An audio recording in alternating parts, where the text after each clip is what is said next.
Kevin Rudd, thanks for your time tonight. Good evening, Brian. Very good to be with you. Mr. Rudd, the economic ground seems to be shifting a bit at the moment, doesn't it? Well, the economy is dynamic. It's shifting all the time. But we seem to have two economies here. We have one in the West and then we have one in working families. Well, no, we have one economy, although Ryan, you're right to identify that there is a lot of value-adding going on in the West. Value-adding to what? To the economy. Yeah, but how?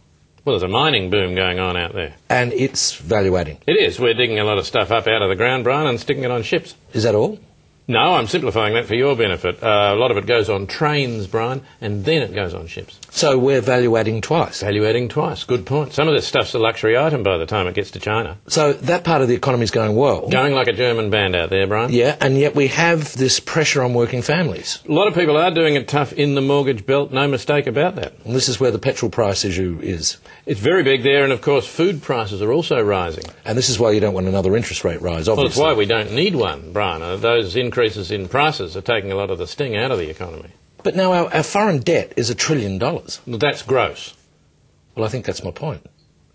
No. What I mean by gross, Brian, is that is what we owe, but you've then got to subtract what the world owes us in order to get to our actual debt figure. And what is our actual debt position? About $19 billion.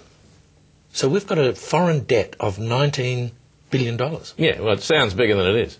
Well, it sounds like $19 billion, Mr. Rudd. Yeah, but it's actually only $19 billion. Mr. Rudd, wouldn't it take pressure off working families if we reduce the cost of things that they need, like education, health, etc.? Yeah, very difficult to do that, Brian, without adding inflationary pressure into the economy. No, you wouldn't be adding to the price of anything, you'd just be making them better. Well, where would we get the money? Oh, come on, you've got a huge surplus, well, you know that. We need the surplus, Brian.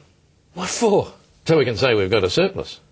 But hang on, what's the point of having a surplus if you don't use it? The point of having a surplus, Brian, is the capacity it gives to the government to say that it is maintaining a surplus. But you've got a surplus, why not use it? It won't be there, Brian, if we use it. If we spend it, we won't have a surplus at all. Of course you will. I mean, people are giving you tax money all the time. And we're paying money out all the time. You should see the money goes out, Yes, Brian. but why not do that from a zero balance? I mean, why should the government be out there making a profit? No, the government's not making a profit. It's not a profit, Brian. It's a surplus. You're shifting your ground. Oh, come on. You're holding all the money out of the system, so inflation doesn't affect the price of things that ought to be paid for by the government. That's what's really going on, Brian, we isn't it? wouldn't be the government if we didn't have a surplus.